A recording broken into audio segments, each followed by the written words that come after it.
Nice girls come last. It is that simple. There are some traits and behaviours and some rules that you can implement as a girl that people will criticise you for and say these are toxic traits. Oh my gosh, you're being too strict. You should be more forgiving. You should be more kind. Absolutely not. One of my greatest realizations is when God said you have been made in the image of him, there are some things that God does that you actually need to implement that the world might consider to be toxic.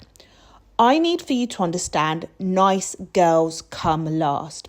I also need for you to understand that the religious element of the faith will want you to forgive in a way that still puts you in harm's way. If you have an abuser, if someone has done something emotional, physical, something to you, they want you to have that person still in your circle. If someone has harmed you in any way or someone has tried to disposition you, whether in a job or in a business, they want you to still sing Kumbaya with that person. Absolutely not. The moment I realised there's a moment where God and I went through and he said, the reason you're feeling discomfort is because you're trying to be a nice girl. And that is not the reason you are feeling discomfort. The Holy Spirit doesn't want you in this situation, but you are trying to play martyr when I haven't called you to be a martyr. You are trying to play a role I haven't called you to be. Being a nice girl will always put you last. And I want to share about 6 to 7, quote unquote, toxic traits that the world might say it's toxic, that are actually going to do you good if you learn the other side of God. Because yes, God is a very loving God. God is a very kind God. God is a very merciful God. God is a very generous God. And these are traits that we should all embody. But there's another side of God you have been made in the image of that you also need to embody when the circumstances present themselves. For me, number 1, silence.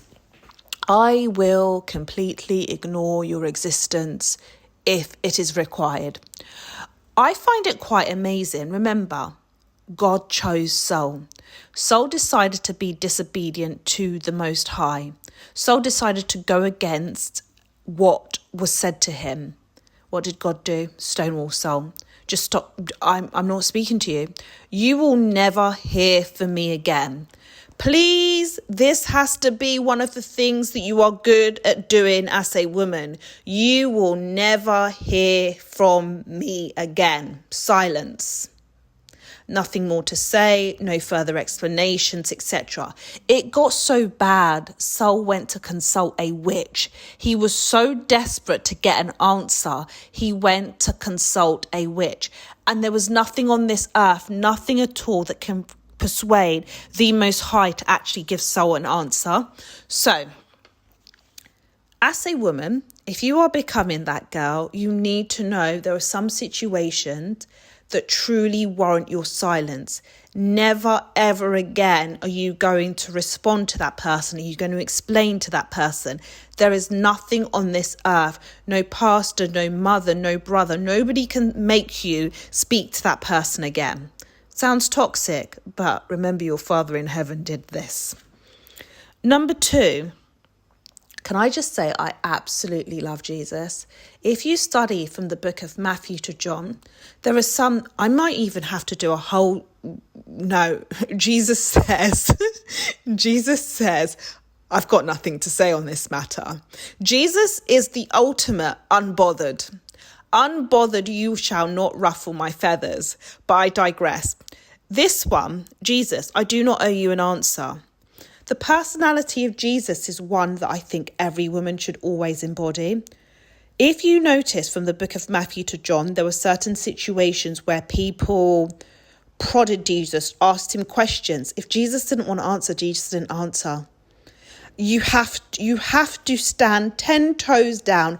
I do not owe you an explanation on this earth. That's the end. No further comments, Your Honour. I have got nothing further to say. And the reality is there are going to be people that ask you questions. If you don't want to respond, don't respond. Like sometimes I'll be in certain places and I'm sure people are thinking, you look like a child. Where have you got the money to be here? None of your business. I do not owe you an explanation. Oh, are you on vacation? What do you do for work? All of those, none of your business. And I have been in situations, and I thank Jesus for this. I have been in situations where I will let you repeat the question and I will look at you stone cold face and not answer. Sounds toxic, doesn't it? But go and read from Matthew to John and really tell me, is it toxic? It is your prerogative as a woman to choose not to answer. This is so, so important. A nice girl is going to be, I owe them an explanation. And then you go and over-explain, justify, No. There are some questions you need to say nothing to. Number 3, again from Jesus, a shady call out. Jesus, by the way, if again from the book of Matthew to John, we love a shady call out. Just a one-liner. And you see this where there are occasions when the Pharisees and Sadducees would say something and Jesus will say it in a cryptic parable way whereby they knew he was talking about them. You are talking about us. But he said it in such a way that is very smart, very shrewd. Remember, be gentle as a dove, shrewd as a serpent.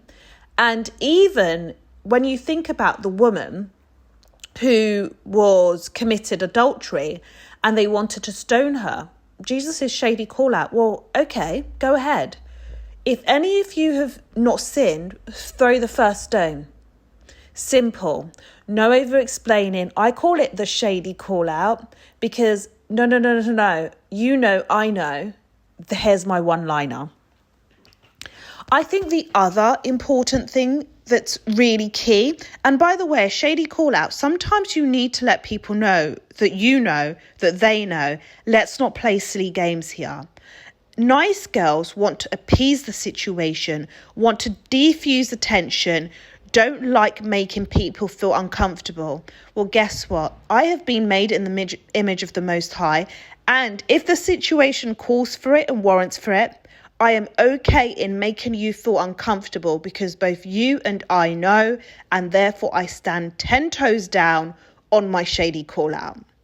Let's keep the show going. I think it's also important, a toxic trait, quote unquote, because it's not toxic at all, is knowing when to walk away. This is so, so important. The world will want to condition you to stay in all sorts of situations and manage it.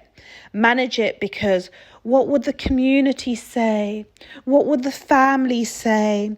What would your friends say? What would people think if you say? No. There are situations and times as that girl, you need to know when to walk away, even if it means upsetting the family. Prime example, Jacob and Laban. Jacob went through an absolute number with his uncle Laban. The deception on the wife switching was something else. I think I would have walked away at that point, but maybe I need to improve my patience. The deception over that. Then the way Laban treated him. Laban's estate grew larger because of Jacob. Jacob finally had enough and said, look, we may be family, but I've got to take my 2 wives, my children, and get out of this space. It is so important for you to have the spirit of discernment to know enough is enough. I have to walk away. I think we can sometimes confuse, this is why I say this is not a religious space, this is a spiritual space because we worship God in spirit and in truth. I think we sometimes confuse forgiveness, love, kindness, all of those traits with being a fool.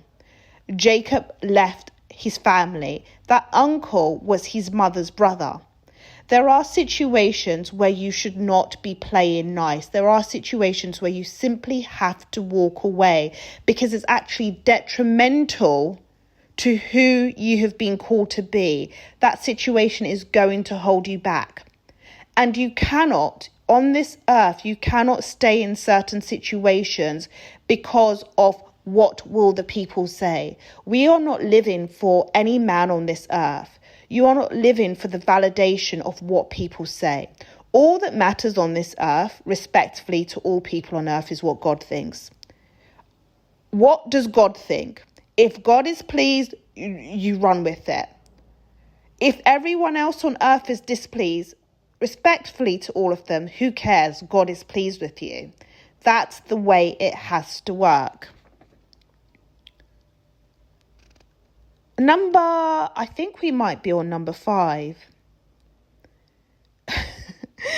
This is, by the way, nice girls do come last. Nice girls will always come last if you don't move on this earth thinking about your self-interest. I have always said in this space, it is God first, and then in my world, it's me first. The reason for that, God is within you, God is the centerpiece. So there is the natural order has to be you next.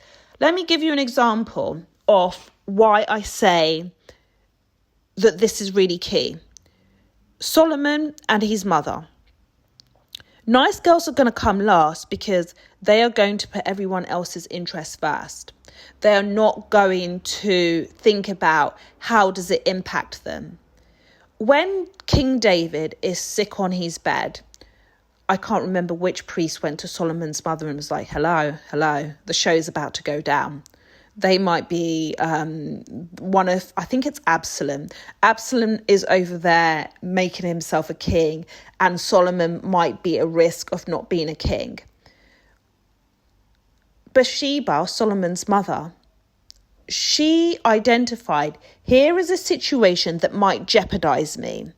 If it is going to jeopardize me and my family, it's not going to happen. I'm going to do what I need to do to make sure that I am okay. Bathsheba made the move to make sure she was okay. She didn't say, well, it's okay, Absalom is the firstborn, and oh my gosh, I'll just give the position up for Solomon and we can figure it out. No. There are situations and circumstances where your position is going to be jeopardized. You need to make a move. Now is not the time to sing Kumbaya. Now is not the time to pretend to be holier than thou, all in the name of religion. Because if you see in the word, there are times you have to be very tactical. Jesus said, be gentle as a dove and shrewd as a serpent. Gentility, the art of being gentle via the word, I think it's something that many women know.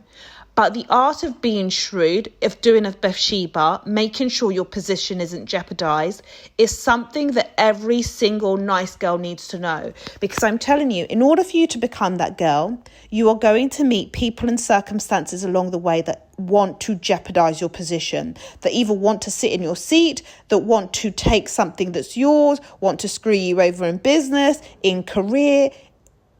No. Absolutely no. You make the moves to make sure that what is yours is not jeopardized. I think we might be on number 6. One of the most important things I think that's really key to understand, in your world, everyone should be replaceable. If you're playing nicey, it means that everyone's seat is permanent. No. If God our Father taught us anything, is everyone is replaceable. Prime example is Saul. Saul didn't do what needed to be done, replaced.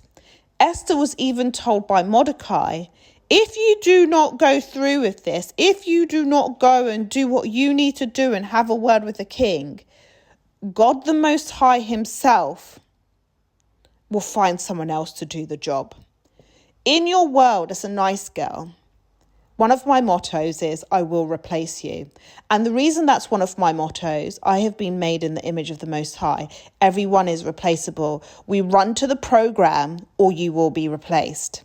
It is that simple. And I know it sounds toxic, but go and read the word. I promise you, the more you read the word, the more facets of the Most High that you have. And remember, God is merciful, God is kind, God is generous, but there's another side of God. There is another side of God. And it's so important for you to be able to develop the spirit of, actually, I will give you silence. I will replace you. And the final trait, or the final thing to consider as a nice girl, is your ability to banish people from the kingdom. This is your world, this is your program, and from the beginning of time, with the Most High, the devil was banished completely. Nice girls will allow people to still have access to them. That person hurt you, that person betrayed you, that person tried to take your seat, and they still have access to you in a way that isn't actually needed. You have got to get good at banishing people from the kingdom. If people misbehave, that's it. That is absolutely it. I always say forgiveness is important. We know that by the word. Forgiveness is important. But I think forgiveness gets misconstrued as you maintain access to me. From the beginning of time, I am so sorry. There is a difference between forgiveness and access, because there are people in society, the world, religions, who will want you to sit at the table with the very person that's hurt you. I always pray for every single person that's done any harm to me. I bless all my enemies.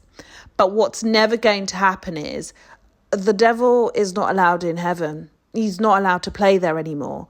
So if I've been made in the image of my Father, I'm not a nice girl that's going to allow you to come and play in my kingdom. No. That's not what happens here.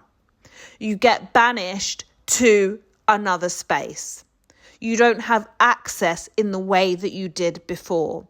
This is so key, because I do think the psychologists who don't know the word will say, maybe you don't have a good attachment style. Who hurt you? No. It is absolutely okay for a part of your spirit to be okay with banishing people. And the key here is to know the word and to soak your spirit in the word. The reason I say that is, it is easy for things to become toxic. No human being is perfect. You can't banish everyone out of your kingdom. You can't be silent to everyone, etc. But the more time you spend with the Holy Spirit, the more time you spend with God by reading the word, you will find the balance, and the Spirit itself, the Holy Spirit itself, will direct you and say, no, this person has to go. No, we don't owe you an explanation. No, actually, I am going to make sure I go after what is mine, and I'm not going to put myself in a position where I lose in this situation, aka Solomon and his mother. It is so key, because I think the difference is your spirit soaked in the word? When your spirit is soaked in the word, you know exactly when to exercise these traits and when to actually show mercy and love and grace, because the Spirit will direct you accordingly, rather than you defaulting on just being a nice girl, a people pleaser, someone wanting validation, etc. And actually it's completely to your detriment.